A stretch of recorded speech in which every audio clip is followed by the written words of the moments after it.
नमस्कार दोस्तों, आज चलेंगे हम लोग एक नए चैप्टर के साथ में। इस चैप्टर का नाम है भागवत धर्म या वैष्णव धर्म। इसके पहले हम लोगों ने जैन और बौद्ध धर्म को देखा और बहुत सारे जो उस समय के संप्रदाय थे उनको भी अ, थोड़े से रूप में अध्ययन हम लोगों ने किया है। अब आज चलेंगे हम लोग भागवत धर्म की ओर। भागवत धर्म का जो अन्य नाम है वो सातवत धर्म या पंचरात्र धर्म भी है। इसके जो प्रवर्तक हैं वो कृष्ण माने जाते हैं। कृष्ण का उल्लेख जो है निम्न ग्रंथों में है। कौन कौन से ग्रंथ में है? तो छांदोग्य उपनिषद में देवकी पुत्र और घोर अंगिरस के शिष्य के रूप में इनका जो है जिक्र आता है। तमिल कविताओं में गोपी कृष्ण के रूप में इनका जिक्र है। बहुत सारे जो है तमिल कविताओं में जो अलवार जो तमिल थे उनके कविताओं में इनका जिक्र है। विष्णु का उल्लेख जो है ऋग्वेद में किया गया है। उत्तर वेद में प्रमुखता के साथ है इनका जिक्र।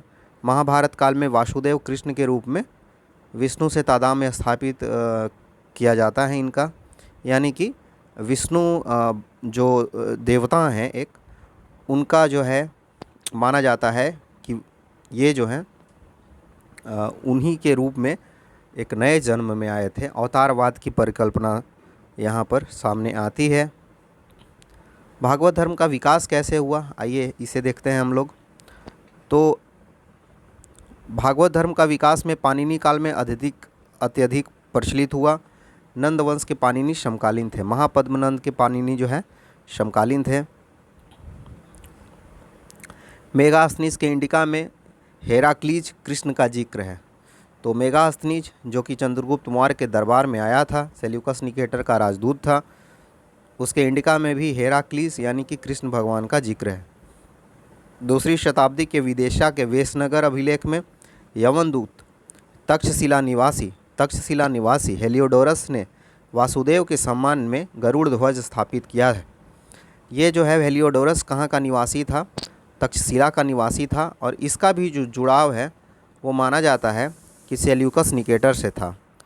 तो ये जो है बेसनगर अभिलेख में गरुड़ ध्वज स्थापित करता है विदिशा में। विदिशा जो कि मध्य प्रदेश में है। शुंग शासक भागभद्र के दरबार में आया था। अब पूछा जाएगा कि हेलियोडोरस कब आया था, किसके दरबार में आया था? तो शुंग शासक भागभद्र के दरबार में आया था। एंटियोलकिट्स का राजदूत था। माफ़ कीजिएगा, मैंने अभी सेल्यूकस निकेटर का बोला। सेल्यूकस निकेटर का राजदूत जो है मेगास्थनीज था और जो हेलियोडोरस था वो एंटियोलकिट्स का जो है राजदूत था। वो इन्हीं के वो इनके बहुत आगे थे। ये जो है एंटियोलकिट्स जो था वो बाद में आया था। ये भी बाहरी थे, यवनी थे। शातवाहन के नानाघाट अभिलेख में वासुदेव और शंकरसन बलराम का जिक्र। तो शातवाहन का जो बहुत ही फेमस नानाघाट अभिलेख है उसमें वासुदेव और शंकरसन यानी कि बलराम का जिक्र है। और इसका जो निर्माण है शातवाहन के नानाघाट अभिलेख का जो निर्माण है गौतमी पुत्र शातकर्णी की पत्नी नागनिका ने किया है, उनका भी जिक्र है। तो सातवाहन का नानाघाट अभिलेख याद रखना है, वासुदेव से जुड़ा हुआ है। कुषाण काल में हुविस्क तथा वासुदेव द्वारा विष्णु पूजा। किसके द्वारा? कुषाण काल में हुविस्क और वासुदेव जो हैं वो विष्णु पूजक हो गए। कुषाण जो हैं बाहरी थे, मतलब भारत के बाहर से आए थे ऐसा माना जाता है। गुप्त काल में जो है वैष्णव धर्म चरमोत्कर्ष पर पहुंचा था और बहुत सारे लोगों ने जो है वैष्णव धर्म को अपनाया था गुप्त काल के समय में। और गुप्त काल जो है चरमोत्कर्ष माना जाता है, राजकीय धर्म भी था उस समय ये। रघुवंशम में विष्णु का शेष सैया पर लेटा हुआ उल्लेख किया गया है। रघुवंशम जो कि कालिदास का जो है कृति है, कालिदास ने इसकी रचना की है। दुनिया के महानतम ग्रंथों में से एक है। अभिज्ञान शाकुंतलम, रघुवंशम, ये सारे जो है कालिदास के द्वारा रचित है। अमर सिंह के अमरकोश में 39 नाम जो हैं विष्णु के हैं। अमरकोश में कितने नाम हैं विष्णु के? 39 नाम। स्कंद गुप्त का भीतरी अभिलेख तथा स्कंद गुप्त का जूनागढ़ अभिलेख में जिक्र। ये जो भीतरी अभिलेख है ये उत्तर प्रदेश में है और जूनागढ़ जो है गुजरात में है। तो ये दोनों जगह पे जो है जिक्र है किसका? विष्णु का। गुप्त काल में देवगढ़ झांसी का प्रसिद्ध दशावतार मंदिर। और जब अवतार की बात आती है और जब मंदिरों की बात आती है तो सबसे पहली जो मंदिर मानी जाती है वो दशावतार मंदिर के रूप में सामने आती है। ये गुप्त काल में है, देवगढ़ झांसी के पास में स्थित है। प्रतिहार मिहिर भोज ग्वालियर अभिलेख में वाराह की उपाधि धारण करता है। और ये मिहिर भोज जो है गुर्जर प्रतिहार वंश का बहुत ही प्रतापी राजा है, जो यवनियों को, अरबियों को हराता है। और ये जो है वाराह की उपाधि लेता है। और ये बहुत बड़ा बोला जाता है कि विष्णु भक्त था।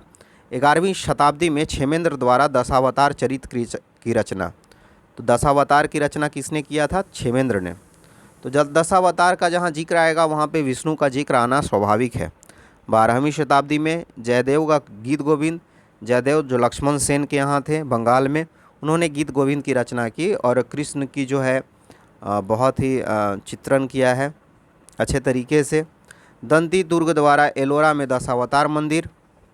अगर आप एलोरा जाते हैं वहाँ पे दंती दुर्ग, राष्ट्रकूट शासक था ये दंती दुर्ग, वहाँ पर एलोरा में दशावतार मंदिर बनाया और विष्णु भगवान को भी समर्पित किया। दक्षिण भारत में अगर वैष्णव धर्म का अगर हम लोग देखते हैं, अगर दक्षिण भारत में अगर वैष्णव धर्म को अगर हम लोग देखते हैं, ये यार तुम ऊपर नहीं जा सकते हो। तो दक्षिण भारत में वैष्णव धर्म जो है दिव्य प्रबंधम, इसके लेखक जो है नामलवर हैं। वैष्णव धर्म के संत जो हैं दक्षिण भारत में अलवार कहलाते थे और ये टोटल 12 थे। पाईगुई, ये जो है तिरुमंगई डाकू, ये पहले डाकू था जो तिरुमंगई था। तिरुमलराई पहले जैन और वह बौद्ध बना, फिर बाद में फिर जो है भागवत धर्म अपना लिया। कुलशेखर, ये तो केरल के राजा हैं और ये बहुत ही प्रतापी राजा में इनका नाम आता है। आंडाल या कोदई एकमात्र महिला थी जो भागवत पंथी थी साउथ की। ज़्यादातर जो महिलाएं थी साउथ की वो नैनार थी, यानी कि वो जो हैं शैवपंथी थी। आगे चलते हैं हम लोग। वैष्णव धर्म के सिद्धांत क्या हैं? तो इसके सिद्धांत में अवतारवाद है, पंचरात्र और वीर पूजा प्रमुख है। ये 3 चीज़ हमें ध्यान देना है। यहाँ पर अवतारवाद मतलब विष्णु का जो अवतार है दशावतार, उसके बारे में यहाँ पर जिक्र हो रहा है। पंचरात्र, 5 रात्र की पूजा, वीर पूजा, ये जो है इसके मुख्य सिद्धांत हैं। अवतारवाद में क्या है कि टोटल विष्णु का 10 अवतार हुआ। पहला मत्स्यावतार, दूसरा कुर्मा या कछुआ अवतार, वाराह, नरसिंह अवतार, नरसिंह की भक्त प्रहलाद की कहानी जिसमें आती है, वामनावतार, बाली की कहानी, राजा बलि की कहानी, परशुराम और राम अवतार, कृष्ण अवतार, बुद्ध, और ये जो भविष्य की अवतार है वो है कल्कि अवतार। तो यहाँ पर ये 10 अवतार हैं। 1 2 3 4 5 6 7 8 9 10, 10वां जो है कल्कि अवतार माना गया है जो आने वाला है। पंचरात्र है, 5 दिन चलने वाला ये यज्ञ है, इसको पंचरात्र कहते हैं। वीर पूजा, पंचवीर जो हैं 5 वीर, इसमें पूछता भी है कि कौन कौन से हैं। ऐसे शाम को जो है हटा दिया जाता है बहुत सारे जगह पे, लेकिन वासुदेव, शंकरसन, ये बलराम का नाम है। वासुदेव, शंकरसन, प्रद्युम्न और अनिरुद्ध, ये 4 मुख्य हैं और शाम को भी रखा जाता है। तो ये 5 टोटल वीर पूजा हो गए। अब आगे हम लोग चलते हैं। नवधा भक्ति। नवधा भक्ति जो है वो वैष्णविज्म का या फिर विष्णु भागवत धर्म का, वैष्णव धर्म का मूल तत्व है। मंदिर, इसमें नवधा भक्ति में क्या होता है? मंदिर, मूर्ति निवेदन, दासत्व स्नान, धूप दीप नैवेद्य, पुष्प, संगीत से विष्णु को प्रसन्न करने के लिए आयोजन किया जाता है। भक्ति का सर्वप्रथम उल्लेख जो है श्वेताश्वर उपनिषद में मिलता है। ये पूछा भी जाता है कि भक्ति का सर्वप्रथम उल्लेख किस ग्रंथ में मिलता है? तो श्वेताश्वर उपनिषद में। यानी कि अलवार नयनार संत भी जो आए तो इन्होंने भी जो भक्ति की जो मूल धारणा है वो कहाँ से लिया, वो दर्शन कहाँ से मिला? तो वो दर्शन जो है वो उपनिषद में था। भक्ति का सर्वप्रथम उल्लेख जो है विस्तृत रूप से जो है भागवत गीता में भी मिलता है। आगे हम लोग चलते हैं शैव धर्म की तरफ। तो शैव धर्म अगर देखा जाए तो शैव धर्म जो है भारत का सबसे पुराना धर्म है, ऐसा माना जाता है। शैविज़्म को जो है भारत का सबसे पुराना धर्म माना जाता है। मोहनजोदड़ो से प्राप्त एक मुद्रा पर शिव का प्रारंभिक रूप यहाँ देखने के लिए मिलता है। मोहनजोदड़ो में जो पाशुपत का जो रूप है वो यहाँ पर मिलता है देखने के लिए। ऋग्वेद में जो है शिव का नाम है रुद्र के रूप में। तो ऋग्वेद में शिव को किस तरीके से हम लोग देखते हैं? रुद्र के रूप में ऋग्वेद में शिव का नाम आता है। इनको अंतरिक्ष का देवता कहा गया है। उत्तर वैदिक काल में तैत्तिरीय संहिता में इनका नाम शिव प्राप्त हुआ है। तो उत्तर वैदिक काल में तैत्तिरीय संहिता में इनका नाम जो है शिव प्राप्त हुआ है और ऋग्वेद में जो है शिव का नाम रुद्र है। आगे चलते हैं। अथर्ववेद एवं श्वेताश्वर उपनिषद में शिव का नाम महादेव है। महादेव कहाँ है? अथर्ववेद में और श्वेताश्वर उपनिषद में। यहाँ पर जो है शिव भगवान का नाम जो है महादेव के रूप में आता है। तैत्तिरीय आरण्यक में रुद्र की पत्नी का नाम जो है पार्वती है। तैत्तिरीय आरण्यक में रुद्र की पत्नी का नाम क्या आता है? आरण्यक। तो इन चीज़ों को मिला के महादेव, शिव, ये पार्वती, ये सारे को मिला के फिर एक हमारे सामने तत्व आता है कि सारे लोग एक ही हैं, आपस में जुड़े हुए हैं। लिंग पूजा का प्रथम उल्लेख जो है मत्स्य पुराण में मिलता है। ये क्वेश्चन बहुत बार पूछता है कि लिंग पूजा का सर्वप्रथम उल्लेख कहाँ मिलता है? तो मत्स्य पुराण में। अनुशासन पर्व जो है महाभारत में, इसमें भी लिंग पूजा का उल्लेख है। अनुशासन पर्व जो है महाभारत में है, इसमें भी लिंग पूजा का उल्लेख है। शिव की जो प्राचीनतम मूर्ति जो है वो मद्रास के निकट रेणुगुंटा में सिद्ध गुडीमलम लिंग के रूप में प्राप्त होता है। तो शिव की प्राचीनतम मूर्ति कहाँ से प्राप्त होती है पूछा जाता है अगर, तो ये प्राप्त होता है मद्रास के निकट रेणुगुंटा में सिद्ध गुडीमलम लिंग के रूप में। तो ऐसा माना जा सकता है कि जो सबसे पहले शिव की जो प्राचीनतम मूर्ति है भगवान शिव की, वो दक्षिण भारत में पाया गया। शैव धर्म का विकास जो है कैसे हुआ? देखिए, दो तरह से शिव भगवान का रूप का कल्पना है, दो रूप का कल्पना। एक शिव है, एक रुद्र है। शिव जो है वो शांत हैं, रुद्र जो है वो विनाशक हैं। ठीक है, तो जो शांत शिव हैं उसमें 4 प्रकार हैं। भव, पशुपति, महादेव और ईशान, ये 4 रूप हैं। वो शांत चित जो शिव हैं उनके रूप हैं। कौन कौन से? भव, पशुपति, महादेव और ईशान। और जो उग्र रूप है भगवान शिव का, रुद्र जिसको कहा जाता है, उसका कौन कौन सा नाम है? रुद्र, सर्व, उग्र और असनिया। रुद्र, सर्व, उग्र और असनिया, ये विनाशक रूप है।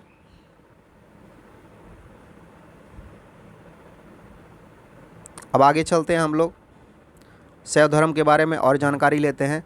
कुषाण शासक भीम कडफिसेस की मुद्राओं पर त्रिशूलधारी शिव और नंदी का चित्र अंकन था। यह प्रथम अभिलेखीय साक्ष्य है शिव से जुड़ा हुआ। अभिलेखीय साक्ष्य प्रथम कौन है? कुषाण शासक भीम कडफिसेस की मुद्राओं पर त्रिशूलधारी शिव और नंदी का चित्र है। तो भीम कडफिसेस की मुद्राओं पर किसकी चित्र है? शिव और नंदी की। कुषाण शासक हुविस्क की मुद्राओं पर शिवलिंग जो है वो दर्ज की गई है। महान कवि कालिदास जो हैं शैव उपासक थे। ये सारी जो है रेफरेंसेस से पता चलता है कि बात क्या था। कुमार संभवम में अर्धनारीश्वर की परिकल्पना जो है उन्होंने की है।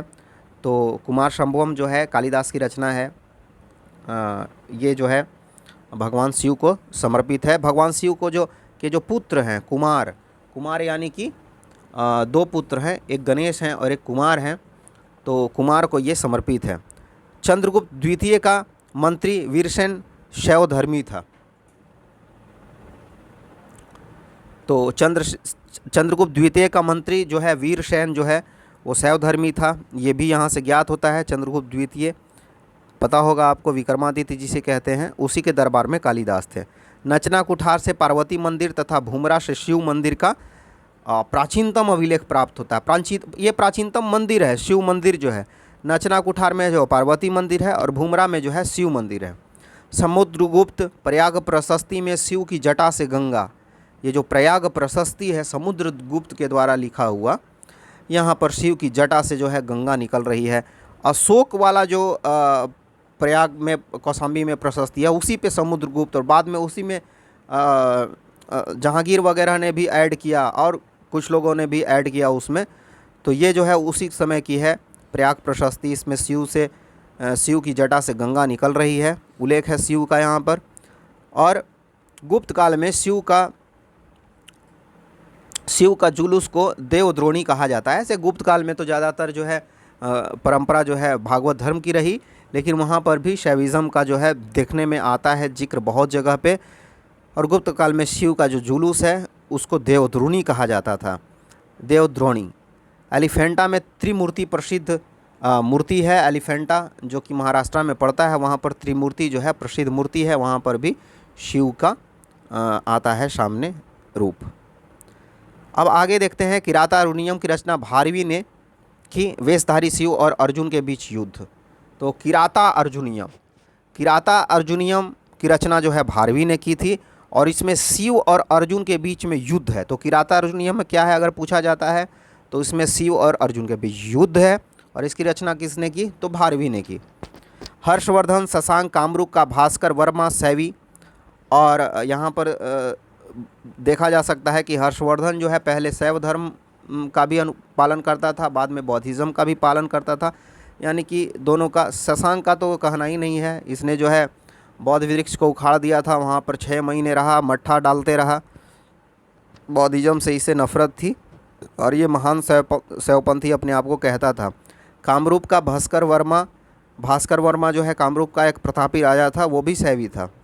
परमार वंशीय भोज की शैव रचना, ये जो परमार वंशीय भोज है बहुत विद्वान आदमी था, इन्होंने शैव रचना की है तत्व परीक्षा। तो तत्व परीक्षा के लेखक कौन है, रचनाकार कौन है, तो परमार वंशीय भोज। चंदेल धंग ने कंदरिया महादेव का मंदिर बनाया। ये कंदरिया महादेव का मंदिर पूछा जाता है, तो कंदरिया महादेव का मंदिर जो है चंदेल धंग ने बनाया। ये बहुत ही पुराना मंदिर है, शिव भगवान से जुड़ा हुआ मंदिर। और चंदेल धंग जो है वो बोला जाता है कि ध्यान लगाकर नदी के बीचों बीच धारा में बैठकर जो है अपना जो है प्राण त्यागा था और बहुत ही प्रतापी शासक था और बाहरी आक्रमणकारियों को बहुत बार इन्होंने हराया था। गुजरात खंबात की खाड़ी में सोमनाथ मंदिर है, महमूद गजनवी के द्वारा ये ढाहा गया था, ठीक है। और ये सोमनाथ मंदिर किसको समर्पित है, भगवान शिव को। भोज और जो कुमारपाल हैं इनके द्वारा जो है पुनर्निर्माण करवाया गया था। और कुमारपाल जब पुनर्निर्माण करवाया, इसके बाद में अलाउद्दीन खिलजी के समय में इसको फिर से जो है लूटा गया और ढाहा गया। तो करीब 6 बार जो है सोमनाथ मंदिर को ढाहा गया है और 6 बार जो है इसकी निर्माण कराई गई है। लास्ट टाइम में औरंगजेब ने इसको ढाहा था और उसके बाद में जो है मातोश्री अहिल्याबाई होलकर ने इसका पुनर्निर्माण करवाया था। तो ये कहानी है भगवान शिव से जुड़ी हुई। दक्षिण भारत में अगर शिव धर्म का हम लोग विकास देखेंगे तो संबंदर, पुरंदर, अपार, नाम्बी, सुंदर मूर्ति, मणिकवाचर, आदनूर, अक्का देवी, ये लोग जो हैं शैव धर्मी थे। संबंदर, अपार, सुंदरन का नाम आता है,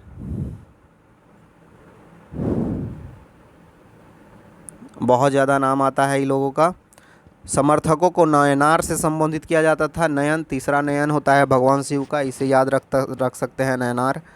और कराईकल अमैयर जो थी महिला शैवधर्मी थी, यहाँ से क्वेश्चन पूछा जाता है कि कराईकल अमैयर कौन थी, शैवपंथी थी, शैवधर्मी थी या वैष्णोधर्मी थी या बौद्धिस्ट थी या जैनिज्म को मानने वाली थी। तो कराईकल अमैयर जो थी महिला शैवधर्मी थी और उन्होंने शिव के लिए स्तुति गान के रूप में बहुत सारा कुछ लिखा भी।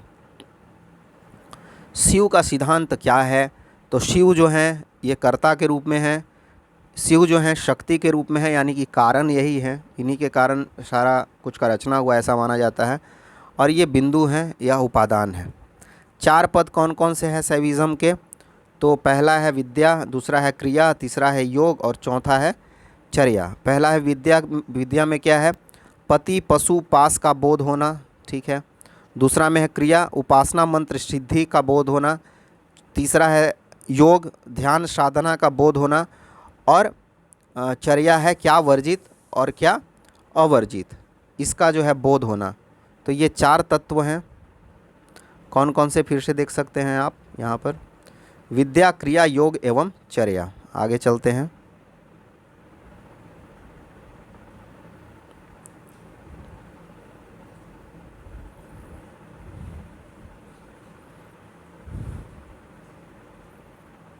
ठीक है। शिव का लकुलिस नामक ब्रह्मचारी के रूप में अवतार वायु पुराण में कहा गया है। लकुलिस जो हैं एक ब्रह्मचारी हैं, उनके रूप में जो है अवतार वायु पुराण में बताया गया है भगवान शिव का। प्रमुख संप्रदाय कौन कौन से हैं शैविज़्म के? तो पाशुपत हैं। पाशुपत को सबसे पुराना संप्रदाय माना जाता है। इसके जो संस्थापक है लकुलिस है, यही जिनका वायु पुराण में जिक्र है लकुलिस का। शैव जो हैं ये माथे पर भस्म और हाथ में रुद्राक्ष पहनते हैं, इनको शैव संप्रदाय से बोला जाता है। कापालिक जो है ये भैरव को शिव मानकर उपासना करते हैं और मालती माधव से ज्ञात होता है इनके बारे में बहुत सारी जानकारी। मालती माधव के लेखक का नाम है भवभूति, ठीक है। और कापालिकों को जो है आदि गुरु शंकराचार्य ने हराया था, जो है इनको पथ प्रदर्शन किया था। लिंगायत जो है इसके संस्थापक जो हैं वासवराज हैं, कर्नाटका में मुख्य रूप से ये प्रचलित है। वासवराज और चीना वासव इसके संस्थापक हैं। इसके जो प्रवर्तक हैं, फैलाने वाले, वो अलग प्रभु हैं। और गुरु जंगम लिंग का महत्व, गुरु जंगम और लिंग का इसमें महत्व है। छोटा सा लिंग रखते हैं, बहुत ही छोटा सा अपने साथ में, और गुरु और जंगम का इसमें बहुत ही महत्व है। और इनको आमतौर पे दफनाया जाता है, जो लिंगायत होते हैं उनको। इनकी बड़ी संख्या है और जाति पाति नहीं मानते। तो चार मुख्यतः हैं, पाशुपत, शैव, कापालिक और लिंगायत। ये प्रमुख संप्रदाय हैं शैविज़्म के। पाशुपत सूत्र जो है महेश्वर कृत है, मतलब महेश्वर ने लिखा है। पाशुपत सूत्र कार्य कारण योग विधि और दुखांत का इसमें वर्णन है। कार्य कारण योग विधि और दुखांत का इसमें वर्णन है। अब चलते हैं हम लोग कश्मीरी शैव के बारे में। कश्मीर में भी शैविज़्म का बहुत ही प्रचार प्रसार था। तो यहाँ पर जो है तीन जो है शास्त्र मिलते हैं। स्पंदन शास्त्र वसुगुप्त के द्वारा लिखा हुआ है, शिव सुंदरम और स्पंदकारिका इससे जुड़ा हुआ है। आगम शास्त्र जो है पशुपति पास की इसमें कल्पना की गई है आगम शास्त्र में। प्रत्यभिक्षा शास्त्र, इसके जो प्रवर्तक हैं वो सोमानंद हैं। इसमें शिव दृष्टि की जो है कल्पना की गई है प्रत्यक्ष भिक्षा शास्त्र में। फिर से चलते हैं, कश्मीरी जो शैव हैं वो 3 तरह के शास्त्र वहाँ पर जो है प्रस्तुत किया गया है। स्पंदन शास्त्र, इसके लेखक जो है वसुगुप्त हैं। आगम शास्त्र, इसमें जो है पशुपति पास की कल्पना की गई है। और तीसरा है प्रत्यभिक्षा शास्त्र, इसके जो प्रवर्तक हैं सोमानंद हैं। और इसमें शिव दृष्टि की जो है व्याख्या की गई है। कश्मीरी शैव में 3 हैं, स्पंदन, आगम और प्रत्यभिक्षा। आगे चलते हैं, नाथ पंथ संप्रदाय अथवा योगिनी कौल मार्ग। ये बहुत ही पॉपुलर रहा है उत्तर भारत में, और नेपाल इससे खासा प्रभावित रहा है, और गोरखपुर और उसके आसपास का क्षेत्र। इसके जो संस्थापक हैं वो मत्स्येंद्र नाथ हैं। इसका ग्रंथ जो है कौल ज्ञान निर्णय है, और या फिर अकुल वीर तंत्र, ये जो हैं इसके ग्रंथ हैं। वज्रयान बौद्धों की साधना से इसकी साम्यता है। ऐसा कहा जाता है कि मत्स्येंद्र नाथ ने जो लद्दाख और जो ऊपर के जो लोग थे बौद्धिस्ट लोग, तिब्बती, उनसे बहुत सारा चीज़ सीखा, और फिर भारत के परिप्रेक्ष्य में, यहाँ के जो है शैविज़्म के परिप्रेक्ष्य में उसको जो है फिर से लागू किया। तिब्बत में इन्हें जो है सिद्ध लुइपाद बुलाया जाता है। मत्स्येंद्र नाथ को तिब्बत में क्या बुलाया जाता है? मत्स्येंद्र नाथ को सिद्ध लुइपाद जो है बुलाया जाता है। इन्हीं के आगे परंपरा में आए हैं गोरखनाथ, 11वीं शताब्दी में है। हठ योग और सहज यान इनका जो है मार्ग था, हठ योगी थे, और इनका ग्रंथ जो है योग मार्ग है। और गोरक्षा सिद्धांत का इन्होंने संग्रह किया, और गोरक्ष पीठ की जो है गोरखपुर में स्थापना की। इनका नाम है गोरखनाथ। आगे चलते हैं शाक्त धर्म के तरफ। शाक्त धर्म जो है शक्ति को इष्ट देवी मानकर पूजा करने वाले लोगों का जो है संप्रदाय है। दुर्गा देवी, काली, ये जितनी भी तरह की पूजा हो रही है शक्ति के रूप में, देवी की जो आराधना है उसको, वो शाक्त धर्म से जुड़ी हुई है। वो शक्ति को अपना इष्ट देवी मानते हैं शाक्त धर्म के लोग। शक्ति का जो प्रारंभिक रूप है वो सिंधु काल की मातृ देवी पूजा से निकली हुई है। शक्ति का जो प्रारंभिक रूप है वो कहाँ से निकली हुई है? सिंधु काल से। यानी कि इसकी जो हड़प्पा संस्कृति वगैरह से इसका जुड़ाव है। जबलपुर के भेड़ा घाट के पास 64 योगिनी मंदिर है। देखिए 64 योगिनी मंदिर जो है भारत में बहुत सारे जगहों पर है, 11-12 तो मतलब मिलता है प्रमाण। बड़े बड़े मंदिर हैं 64 योगिनी, गोल एकदम बनाए जाते हैं, गोल कक्ष गोलाकार, और फिर बीच में एक उसमें टेम्पल होता है। आमतौर पे आप देखेंगे तो भारत का जो संसद है उसके जैसा दिखता है 64 योगिनी मंदिर। तो भेड़ा घाट का जो जबलपुर का 64 योगिनी मंदिर है वो शाक्त धर्म से जुड़ा हुआ है और बहुत ही फेमस है। राष्ट्रकूट शासक अमोघ वर्ष द्वारा बाएं हाथ की उंगली काटकर चढ़ाने का जो जिक्र है, अमोघ वर्ष का जैनिज़्म में भी जिक्र है। तो ये राष्ट्रकूट शासक जो है अमोघ वर्ष, वो बहुत सारे संप्रदाय में गया और उनको जो है मानता था, उसकी आस्था थी। जैसे हम लोगों की आज हिंदू धर्म में बहुत सारे देवी देवताओं के प्रति आस्था है। कलहन की राजतरंगिणी में शारदा देवी का जिक्र है। अबुल फजल द्वारा शारदा देवी का भी जिक्र है। अबुल फजल जो कि अकबर का समकालीन था, अकबरनामा का रचनाकार था। इसकी हत्या जो है जहांगीर ने करवा दी थी। तो ये जो अबुल फजल है, इसके द्वारा जो है शारदा देवी का जिक्र किया गया है। असम स्थित कामाख्या कौल मत का प्रसिद्ध केंद्र है। जो असम में जो कामाख्या है, जहाँ पर बहुत सारे लोग सिद्धि प्राप्त करने के लिए जाते हैं, वो कौल मत का यानी कि शाक्त मत का जो है बहुत ही बड़ा केंद्र है, प्रमुख केंद्र है। शाक्त के जो हैं 2 मार्ग हैं, यहाँ पर 3 दिख रहा है लेकिन 2 हैं। कौल मार्ग हैं, कौल मार्गी को बोला जाता है म पंचमकार, 5 तरह के म, मध्य मांस मत्स्य मुद्रा एवं मैथुन, ये इनका मुख्य जो है सिद्धांत है। मध्य मांस मत्स्य मुद्रा मैथुन। समयाचारी जो हैं ये श्री चक्र बनाकर देवी की पूजा करते हैं, और पंचायतन पूजा जो है शंकराचार्य के द्वारा उल्लेख किया गया है। ये 3 तरह के जो है मत हैं इसमें, कौल मार्गी और ये समयाचारी, ये 2 मत में मुख्य हैं। और ये पंचायतन पूजा ये शंकराचार्य का स्टार्ट किया गया था। इसमें 5 देवताओं की पूजा मुख्य रूप से बताई गई थी, शिव विष्णु शक्ति सूर्य और गणेश। तो गणेश जी का तो पूजा बहुत ही ज़रूरी है, मैंने माना जाता है शास्त्रों के अनुसार। और यहाँ पे शिव और विष्णु भी हैं, और यहाँ पे शक्ति और सूर्य भी जुड़ गए हैं। तो ये 5 जो हैं मुख्य रूप से पंचायतन पूजा में आते हैं, ये शंकराचार्य ने स्थापित किया था। इससे जुड़े हुए और कुछ देख लेते हैं। प्राचीन भारत लिपियों का उल्लेख करने वाला बौद्ध ग्रंथ जो था वो ललित विस्तर था। प्राचीन भारतीय लिपियों का उल्लेख करने वाला बौद्ध ग्रंथ ललित विस्तर था। संबर क्या था? जब नए कर्म का प्रवाह रोक दिया जाता है, ये जैनिज़्म में है, तो संबर कहा जाता है। विष्णु का प्राचीन प्रतिमा जो है, सबसे प्राचीन प्रतिमा मथुरा में मिलता है। अस्तिकाय द्रव अपवाद, ये काल से जुड़ा हुआ है। मतमयूर शैव धर्म के अनुयायी थे। मतमयूर एक व्यक्ति थे।